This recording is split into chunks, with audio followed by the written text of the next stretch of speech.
ക്ഷേത്ര വാർത്തകൾ നിങ്ങളിലേക്ക് എത്തിക്കുന്നു ക്ഷേത്ര ന്യൂസ്. ഇപ്പോൾ തന്നെ സബ്സ്ക്രൈബ് ചെയ്യൂ.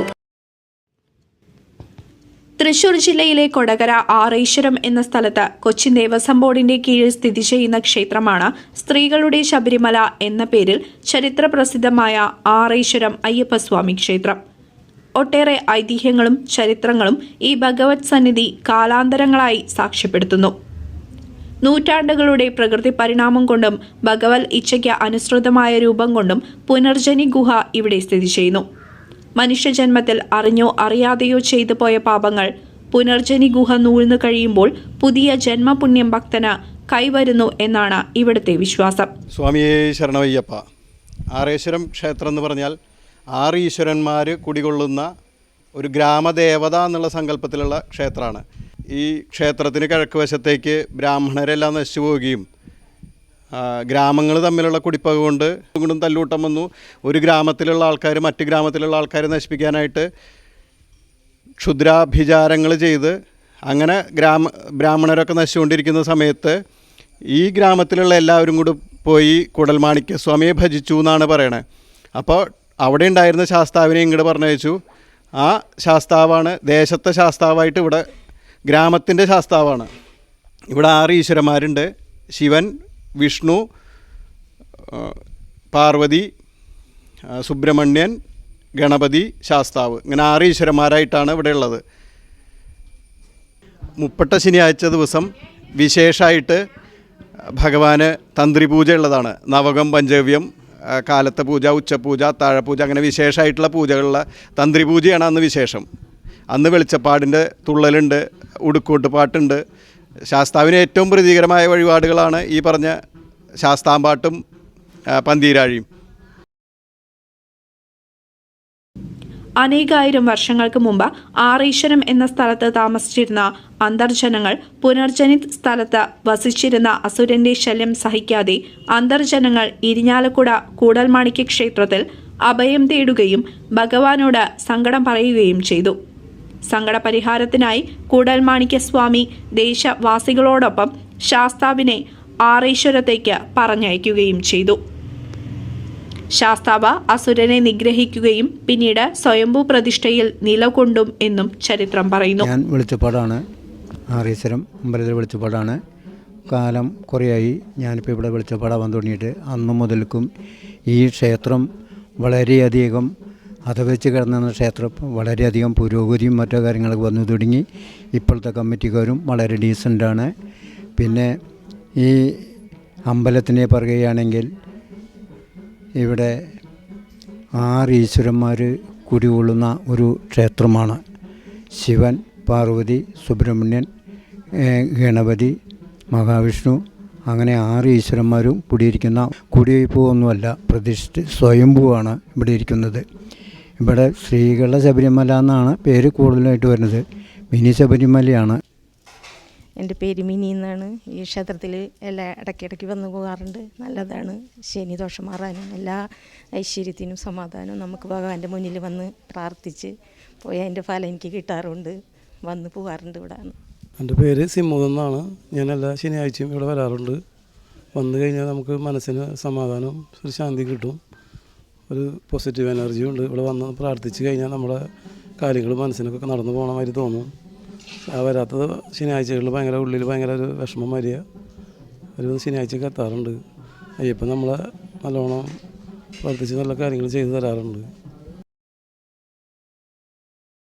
സങ്കല്പ പ്രതിഷ്ഠയിലുള്ള ശിവൻ, പാർവതി, സുബ്രഹ്മണ്യൻ, ഗണപതി, അയ്യപ്പൻ, മഹാവിഷ്ണു എന്നീ ഉപപ്രതിഷ്ഠ ഉള്ളതിനാൽ ആറേശ്വരം എന്ന് ഇവിടം അറിയപ്പെടുന്നു. കാലാന്തരത്തിൽ കരിങ്കല്ല് പൊട്ടിയുണ്ടായ ഉറവയിൽ നിന്നുള്ള വെള്ളം മാത്രമാണ് ഈ ക്ഷേത്രത്തിലെ അഭിഷേകത്തിനും മറ്റ് ചടങ്ങുകൾക്കും ഉപയോഗിക്കുന്നത് എന്നുള്ളതും ഇവിടുത്തെ പ്രത്യേകതയാണ്.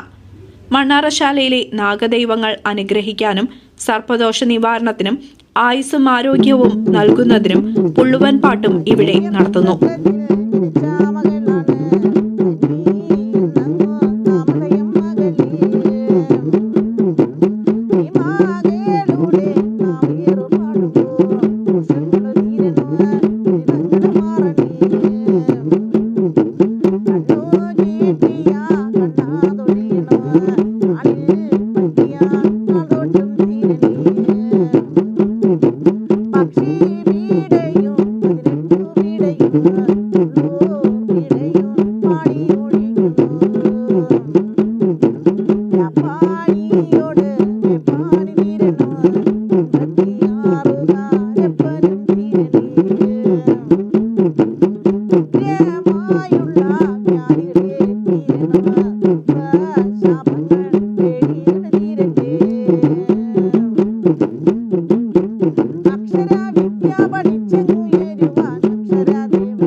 ക്ഷേത്രം ഉപദേശക സമിതി പ്രസിഡന്റ് AK രാജൻ ഉൾപ്പെടെ 18-അംഗ കമ്മിറ്റി ഭക്തജനങ്ങൾക്കുള്ള സൗകര്യങ്ങൾ ഉറപ്പുവരുത്തുന്നു. 2022 ഈ ഇപ്പം നിലവിലുള്ള ഉപദേശക സമിതി നിലവിൽ വരുന്നത് ഓഗസ്റ്റിലെ.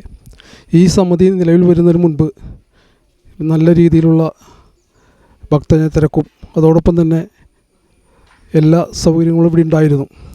ഈ കമ്മിറ്റി വന്നതിന് ശേഷം ഇവിടെ വരുന്ന ഭക്തജനങ്ങൾക്ക് ആവശ്യമായ ഏറ്റവും പ്രധാനപ്പെട്ട ഒന്നായ ടോയ്ലറ്റ് സൗകര്യമാണ് ആദ്യമായിട്ട് ഇവിടെ നിർമ്മിച്ചു കൊടുത്തത്. എന്നുവെച്ചാൽ അകലെ നിന്ന് വരുന്നവർക്ക് വേണ്ടി ഈ മലയുടെ മുകളിൽ എത്തിയതിനു ശേഷം ഈ ടോയ്ലറ്റ് സൗകര്യം ഉണ്ടായിരുന്നില്ല. ഷഷ്ടി ദിവസങ്ങളിലൊക്കെ ഈ പ്രത്യേകിച്ച് സ്ത്രീകൾക്ക് ടോയ്ലറ്റ് സൗകര്യത്തിന് വേണ്ടി ഒരു സാരിയാണ് മറ കെട്ടിയാണ് ഇവിടെ ഇങ്ങനെ ഉപയോഗിച്ചിരുന്നത്.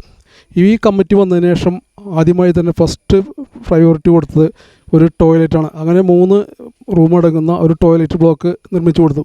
പിന്നെ മറ്റൊന്ന് കുടിവെള്ളത്തിന് വേണ്ടി എന്നുവെച്ചാൽ ഒരു നല്ല പ്യൂരിഫൈ വാട്ടർ നിർമ്മിക്കുകയും അതുപോലെ ആവശ്യമായ ചുടുവെള്ളമായാലും കൂൾ വാട്ടറായാലും സാധാ വെള്ളമായാലും കൊടുക്കുന്നതിന് വേണ്ടി ഒരു വാട്ടർ ഇത് നിർമ്മിച്ച് കൊടുക്കുന്നുണ്ടായിട്ടുണ്ട്.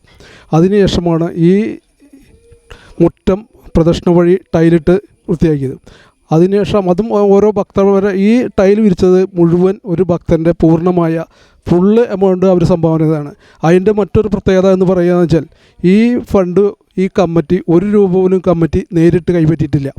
ആ കരാറുകാരനും ഈ സംഭാവന സ്പോൺസർ ചെയ്ത ആ ഭക്തനും തമ്മിലാണ് കരാറുണ്ടായത്. അവർ തമ്മിൽ കരാറുണ്ടാക്കി അവർ തമ്മിലാണ് പൈസ ട്രാൻസ്ഫർ ചെയ്തിട്ടുള്ളത്. അതിനുശേഷം ഇവിടെ വരുന്ന ഭക്തജനങ്ങൾക്ക് അത്യാവശ്യം വിശ്രമിക്കുന്നതിന് വേണ്ടി ഒരു സൗകര്യം എന്ന നിലയ്ക്ക് ഇവിടെ ഉള്ള 5 മരങ്ങൾക്ക് തറകെട്ടി തന്നു. അത് ചാലക്കുടിലുള്ള ഒരു ഡോക്ടർ പ്രവീൺ കുമാറാണ് ഈ മരങ്ങൾക്ക് തറകെട്ടി തന്നത്. ആ മരങ്ങൾക്ക് തറകെട്ടി വരുമ്പോൾ ഇവിടെ വന്ന് അത്യാവശ്യം ഇരിക്കാനും എല്ലാ സൗകര്യങ്ങളും. അതിൻ്റെ പ്രത്യേകത വെച്ചാൽ ആ ഡോക്ടർ ആ സ്പോൺസർ ചെയ്ത ഡോക്ടർ അയാളുടെ കീഴിലുള്ള പണിക്കാരെ കൊണ്ടുവന്ന് ഫുള്ള് പണി ഞങ്ങൾ എങ്ങനെയാണ് ചെയ്യേണ്ടത് മാത്രമേ ഞങ്ങൾ നിർദ്ദേശം കൊടുത്തിട്ടുള്ളൂ. അയാളുടെ പണിക്കാരെ കൊണ്ടുവന്ന് അയാളാണ് എല്ലാ കാര്യങ്ങളും ചെയ്തു തന്നിട്ടുള്ളത്. അതോടൊപ്പം തന്നെ ആ ഭക്തൻ ഇവിടേക്ക് വേണ്ടി ഒരു പഞ്ചലോകത്തിൻ്റെ ഒരു വിഗ്രഹം നമുക്ക് പഞ്ചലോക വിഗ്രഹം നമുക്ക് ഇവിടെ തന്നിട്ടുണ്ട്. ആ ഫംഗ്ഷൻ എന്ന് പറഞ്ഞാൽ നമ്മൾ ഏറ്റവും താഴേന്ന് മെയിൻ റോഡിൽ നിന്ന് കയറുന്ന സ്ഥലം മുതൽ ഇവിടെ വരെ ഈ താലമേളത്തോട് അകമ്പടിയോട് കൊണ്ടുവന്നാണ് ഈ തിടമ്പ് ഇവിടെ സമർപ്പിച്ചത്. അതോടൊപ്പം തന്നെ ഈ കമ്മിറ്റി 18 പേരടങ്ങുന്ന കമ്മിറ്റിയാണ് ഇപ്പോൾ വർക്ക് ചെയ്യുന്നത്. അതിൻ്റെ സെക്രട്ടറിയായി PR അജയഘോഷും പ്രസിഡൻ്റായി AK രാജനാണ് വർക്ക് ചെയ്യുന്നത്. ഈ കമ്മിറ്റിക്ക് ഇനിയും വളരെയധികം സ്വപ്നങ്ങൾ നിലവിലുണ്ട്. വെളിച്ചപ്പാട് പീതാംബരനും ക്ഷേത്രം മേൽശാന്തി പ്രസാദ് ഏരന്നൂരും ക്ഷേത്ര ആചാരാനുഷ്ഠാനങ്ങൾക്ക് നേതൃത്വം നൽകുന്നു. ക്ഷേത്ര ന്യൂസ്, തൃശൂർ. ക്ഷേത്ര വാർത്തകൾ നിങ്ങളിലേക്ക് എത്തിക്കുന്നു ക്ഷേത്ര ന്യൂസ്. ഇപ്പോൾ തന്നെ സബ്സ്ക്രൈബ് ചെയ്യൂ.